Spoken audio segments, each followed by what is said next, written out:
Warning: this podcast contains descriptions of murder, torture and abuse. As a result, it may not be suitable for everybody. Wellington, New Zealand.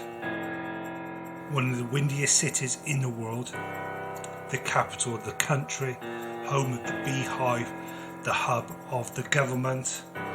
Listen to the hometown murders of Edward Terry, a white supremacist who murdered a Chinese immigrant.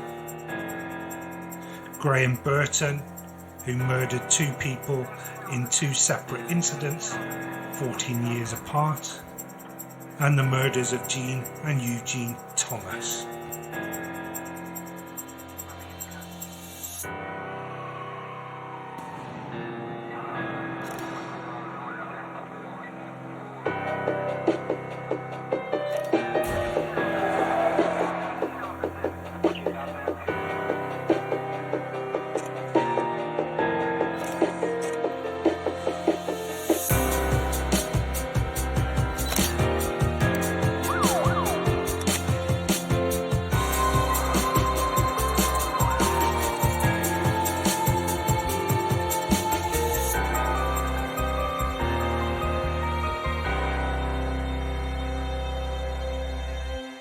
The first hometown murders from Wellington, New Zealand is Edward Lionel Terry, a New Zealander, white supremacist and murderer. He was incarcerated in a psychiatric institution after murdering a Chinese immigrant, Joe Kum Young, in New Zealand in 1905. He was born in Sandwich, Kent, 1873. His father, Francis, was a prosperous corn merchant in Kent and later managed Pall Mall real estate. He was educated at Merton College, Wimbledon. He worked initially for the West Indies Gold Mining Corporation in London and joined the Royal Regiment Artillery in 1892. After his father secured his discharge in 1895, he became involved in successive internment occupations in South Africa, the United States, Canada and Australia. He travelled to the West Indies and climbed Mount Pelly in Martinique before it erupted and spent weeks exploring the interior of Dominica, producing the first map of it. He served in the Mounted Police Brigade in Bulawayo, Rhodesia, now Zimbabwe, fighting against the Matabele in the Second Matabele War. He took part in 15 engagements and was wounded twice. From here, Terry was also taking part in the notorious Jameson Raid on December 29, 1895. In Canada, he served as secretary of a miners' union and was outraged at how the Premier of British Columbia, James Dunsmuir, who was also a mine owner, hired Chinese labour for low wages in preference to Caucasians. He was so upset by the mine owners of South Africa importing Chinese coolies to work for low wages ahead of Caucasians. He was strongly in favour of the white working class of the British Empire and believed the British government, capitalists and Jewish financiers were destroying their empire's future by using the working class like slaves and also hiring non-white labour. Terry departed Canada for Australia via Hawaii and after some time came to New Zealand. In New Zealand, Terry first worked for the Department of Lands and Survey in Auckland before he tried to establish a horticultural market garden north of there. In 1903, he worked at Taihape Bush Fella, north of Palmerston North and Fielding, before recommencing employment with the Department of Lands and Survey as a surveyor based in Mangoa, Northland in 1905. Terry wrote letters and poems to various publications exposing his views on labour, capitalism, the race and empire. He wrote and privately published The Shadow while in New Zealand, a copy of the original is in the State Library of Victoria in Australia.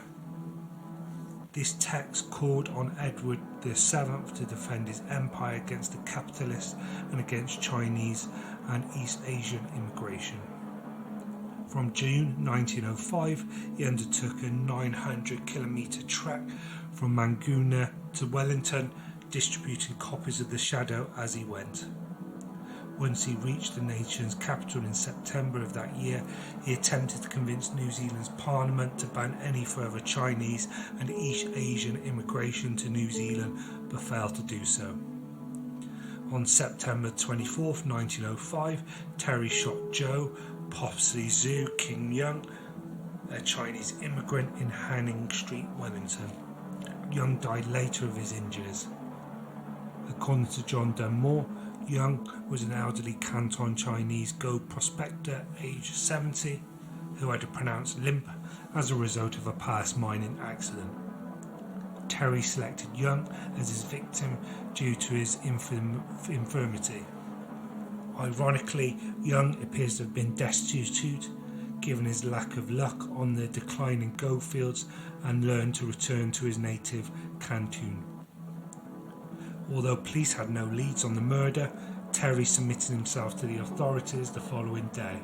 Quote, "I have come to tell you that I am the man who shot the Chinaman in the Chinese quarters of the city last evening. I take an interest in alien immigration and I look to this means of bringing it under public notice." End quote. The New Zealand Premier Court convicted him of murder on the 21st of November 1905.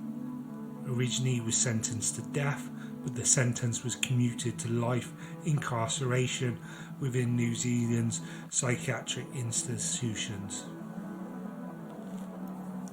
Over the next 47 years, Terry served time in Christchurch Sunnyside, Dunedin's Seacliff Lunatic Asylum and Wellington Prison. He was later diagnosed with paranoid schizophrenia.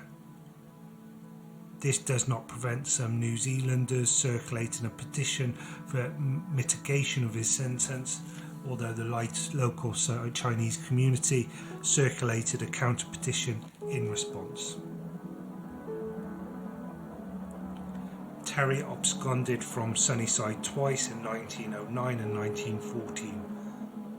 Under Seacliff Administrator Truby King, he seemed to recover slightly from his ongoing mental illness and was allowed to produce more poetry, paint and undertake horticulture. Over time he developed a messianic religious delusion and later assaulted a doctor who attempted to administer an anti-typhoid injection in 1940, whereupon he was returned to solitary confinement. Terry died in 1952 from a stroke aged 79. There had been some posthumous interest in Terry's life and times, which has led to some poetry about his offending and a biography in the late 1970s. Terry receives a capsule biography in the online dictionary of New Zealand biography and a further section in the recently published Wild Cards Eccentric Characters from New Zealand's Past 2006. Not all this interest has been scholarly in tone, as the neo-fascist New Zealand Nationalist Workers' Party published copies of The Shadow for their own anti-immigration racist purposes in the 80s. Terry and his trial in the Supreme Court features an early part of Alison Wong's novel As the Earth Turns Silver, published by Penguin in 2009. The story of Terry's victim, Joe Kum Yong, is told in How to Be Dead in a Year Snakes, a book of poems by Wellington poet Chris Satie. The second hometown murders we will discuss is Graeme Burton. He murdered two people in two separate incidents 14 years apart. The second murder occurred 6 months after he was released on parole from prison in 2006. As a result, this led to increased public concern about the release of high-risk offenders on parole and internal reviews by the Probation Service and the New Zealand Parole Board of their decision-making and management processes. Graeme Burton was adopted as a baby by an older couple. Burton was described as artistic and a polite child. His adopted father died when Burton was 2. This left his adopted mother to raise him on her own. It seems she struggled to cope and was very critical of Burton as he was growing up. If he misbehaved, she reminded him he was adopted and threatened to give him back. As a result of these put-downs and constant criticism, Burton grew up feeling insecure and angry with little sense of attachment to his adopted mother.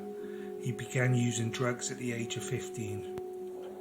His drugs problems highlighted his use of LSD, cannabis, alcohol and prescription pills.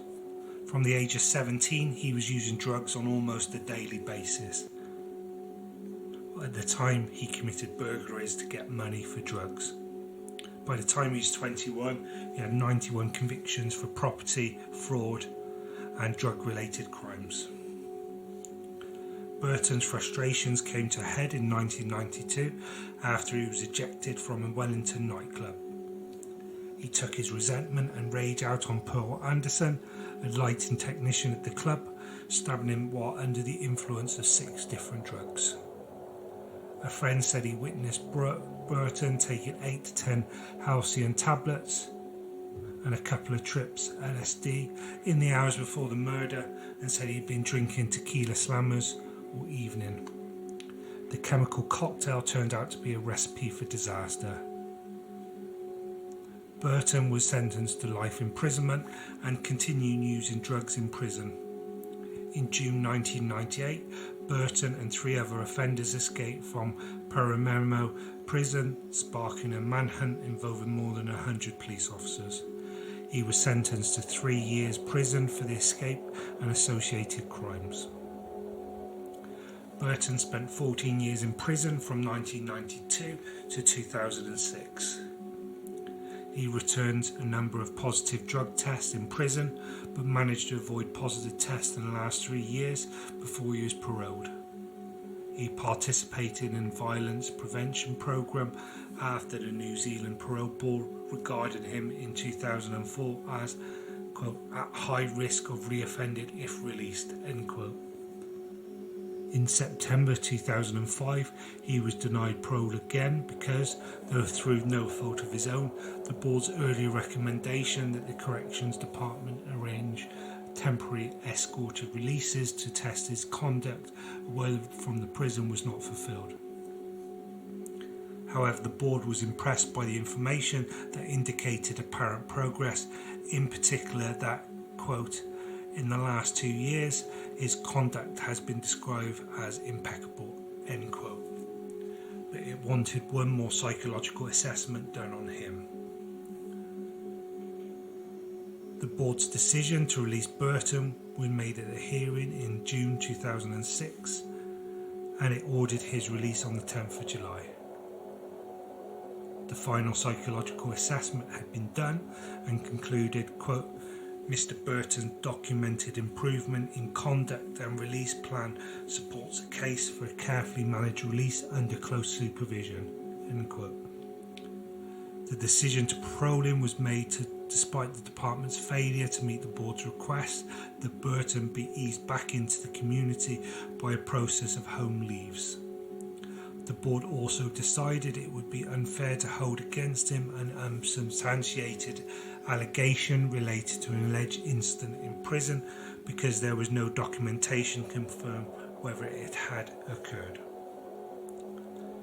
Burton was released into care of his biological mother, whom he barely knew. He had met her about 12 times in the 14 years he'd been in prison. She had been living in Australia for some years, but agreed to come back to New Zealand for 1 month to assist Burton's reintegration. Burton and his mother were given a 1-bedroom flat in Wellington, but had problems with a noisy neighbour who used to bang on the walls all the time. Burton said he asked his probation officer to move them to another flat. He told the probation officer, quote, "I'm going to kill my neighbour. He keeps me awake and I'm losing it. I want to go back to jail. Put me in jail until you can get me another house," end quote.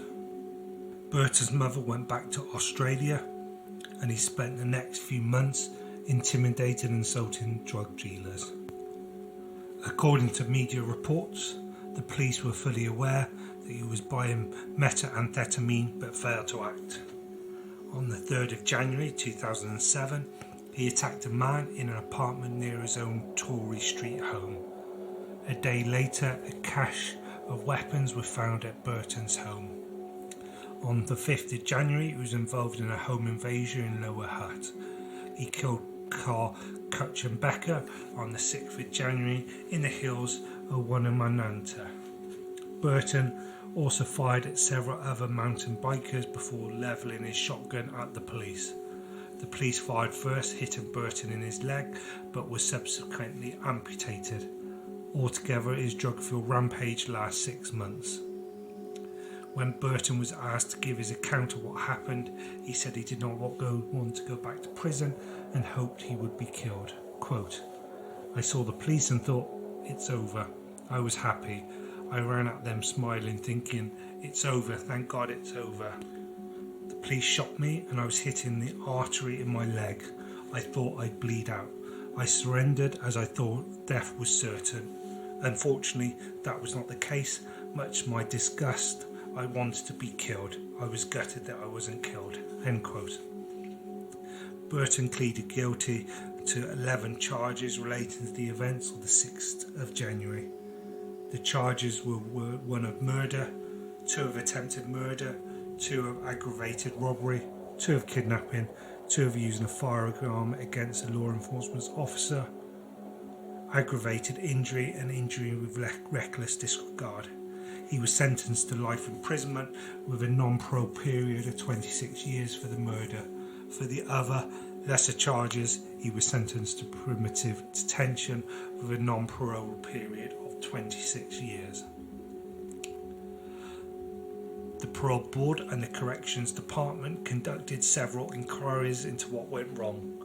The Parole Board's decision making was reviewed by James Ogloff, Professor of Forensic Psychology at Monash University, Australia, and New Zealand's Chief District Court Judge, Russell Johnson.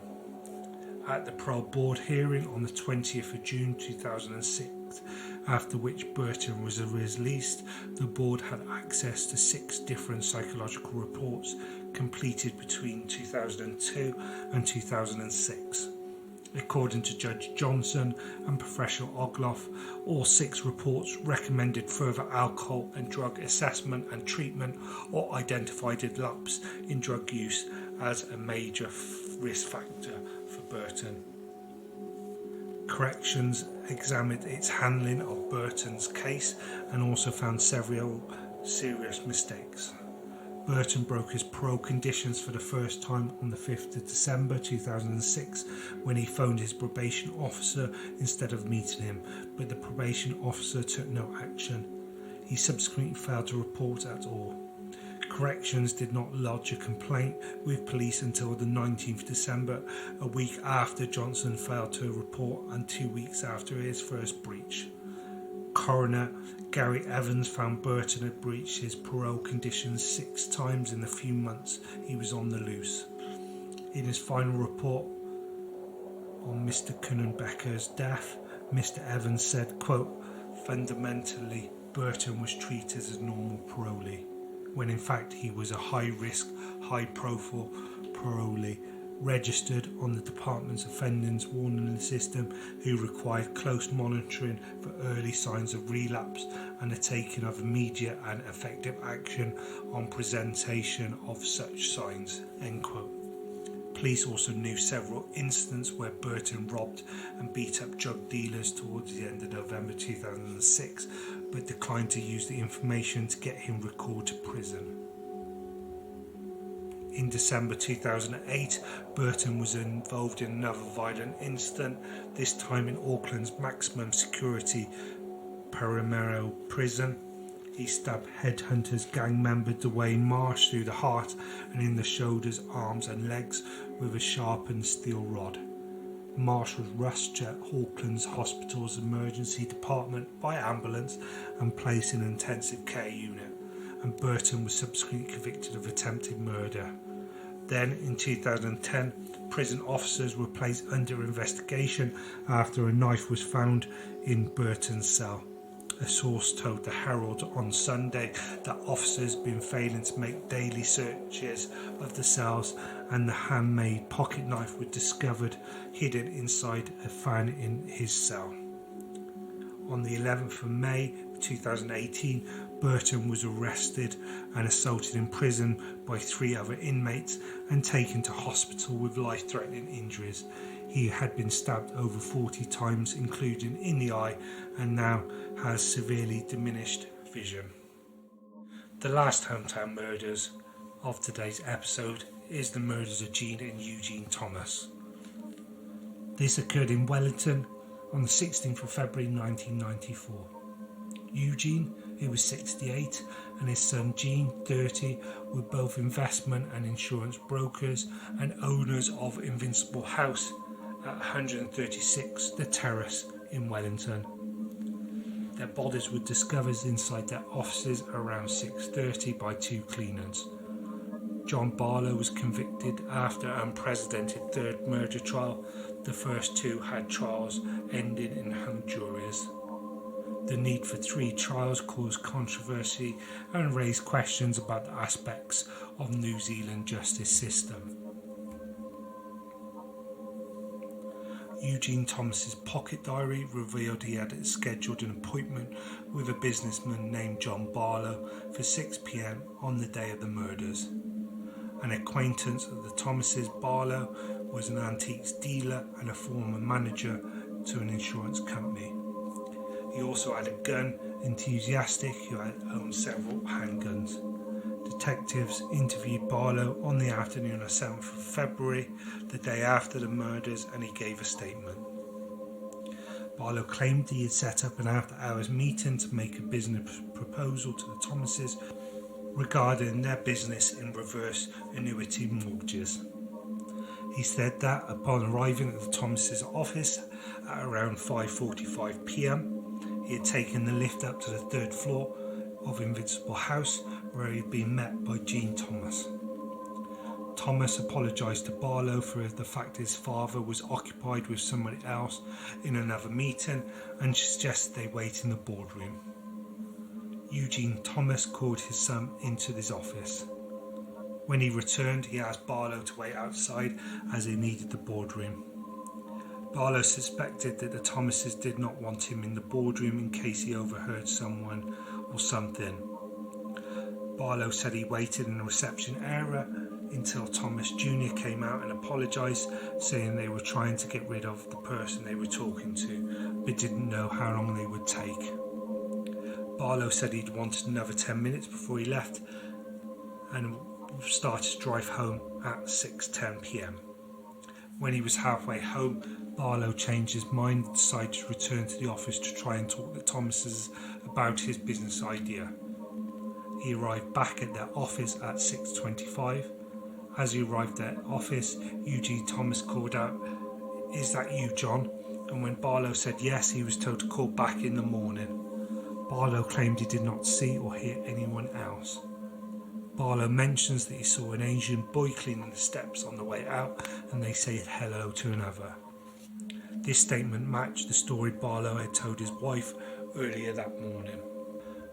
The following evening, 18th of February, Barlow presented himself at the Wellington Central Police Station to volunteer a second statement, saying that he had not been entirely truthful in his first statement. In his second statement, Barlow claimed that after being told by Jean Thomas that there would not be any meeting, he had driven halfway home before deciding to return and try to talk with Eugene Thomas, as he had previously said in the statement. However, when he got to the office, he saw Jean's body inside the reception area. Barlow said he had opened the door and saw that Thomas Jr. was dead and there was blood everywhere. Barlow then returned to the boardroom where he saw Eugene laying back in his chair. There was blood on his face and a telephone receiver in his hand. Barlow said he did not touch either of the bodies. He said he then left the building saying hello to the Asian cleaner on his way out. This would have been around 6:35 p.m. He said he did not tell the police everything in his first statement because he was in extreme shock and was fearful of being blamed. The police were sceptical of Barlow's statements. They had searched Barlow's house and then his car, where they found a receipt from the Happy Valley rubbish landfill. At no time before the discovery of this receipt had Barlow mentioned to the police making a trip to the landfill the morning of the 7th of February. The police searched the landfill and discovered a CZ-27 checkmate pistol belonging to Barlow, as well as a holster and a homemade silencer which had been cut into pieces. Some Gecko brand .32 bullets and an envelope with John Barlow's name and address on it. It was determined the pistol had been fitted with a homemade .22 barrel in place of the usual .32 caliber barrel. The .32 caliber barrel was never recovered. After a press conference about the case, an associate of Barlow's approached the police. This associate, who became a secret witness at Barlow's trials, agreed to wear a hidden microphone to record a conversation with Barlow in the hope he might make incriminating statements. During these recorded conversations, Barlow's version of events stayed the same as his second statement to the police, with one additional factor. Barlow said that several months earlier he had lent his CZ-27 pistol to Thomas Sr., as Thomas had confided in him that he feared for his life and as he was being threatened. He also lent Thomas the homemade silencer so that he would be able to try out the gun discreetly the next time he was out of town. Barlow told the secret witness that when he found Thomas's dead that day, he was shocked to see his gun lying there on the floor. Fearing that the weapon would be traced to him and that he would be blamed for the murders, he seized it and disposed of it the following morning. Barlow was arrested on the 23rd of June 1994, about 18 weeks after the killing. His first trial began at the Wellington High Court on the 29th of May 1995. It lasted 3 weeks. Barlow pleaded not guilty to the charge of double murder. The prosecution's case was that Barlow went to the meeting with the Thomases that had been arranged for 5:30 on Wednesday, 16th of February, and it was not known for certain what the purpose of the meeting was. The meeting was entered into 5 diaries and was known to a number of people. The prosecution said the shooting took place after the meeting had been underway for an hour. Barlow's fingerprints were found on a writing pad on the boardroom table. It was disputed as to whether these prints were deposited whilst Barlow was tearing pages from the notepad. The page for 16th of February had also been torn out of Thomas Sr.'s diary. The prosecution alleged this was to destroy evidence of his appointment. Central to the prosecution's case was that of the pistol Barlow disposed of at the landfill as the murder weapon. It was believed that the murder weapon must have been fitted with a silencer, as otherwise the 4 shots would be extremely loud, and no one in the vicinity at the time reported hearing anything. While it would have been possible to match the bullets recovered from this crime scene by comparing rifling characteristics with the original barrel, this would prove impossible as Barlow had removed the barrel and disposed of it. Not only had the barrel been replaced, but Barlow had also filed down the firing pin and the cartridge case extractor claws, as well as substituting the original magazine with a homemade one. The prosecution alleged that Barlow made these alterations in an attempt to prevent the identification of the CZ-27 pistol as the murder weapon. Peter Williamson, a forensic scientist from the Institute of Environmental Science and Research, testified that he compared the crime scene bullets with the bullets Barlow had thrown away at the landfill and concluded they were matched. One of the crime scene bullets was also sent to the ammunition company in Germany, where a company test confirmed not only was the bullet a Gecko brand bullet, but it also chemically identified to one of the bullets taken from the box of ammunition that Barlow had disposed at the landfill. The defence asserted that Thomas was murdered by a third unidentified person who used a different weapon, probably a revolver, as the bullet cartridges were not found at the crime scene. The defence contended that although Barlow's gun had been found at the crime scene, it was not the murder weapon. The defence theorised that Thomas Sr. had taken out the pistol that Barlow had lent him in some kind of attempt to defend himself. This was supported by the fact that Thomas Sr. was found to have residue containing metallic elements consistent with having fired or handled a weapon in 3 hours before his death. The defence pointed out there was nothing that physically connected Barlow with the killing, and despite having tested Barlow's wardrobe, his car, his watch and his eyeglasses, a total of 180 articles, scientists did not find anything that linked him to the homicides.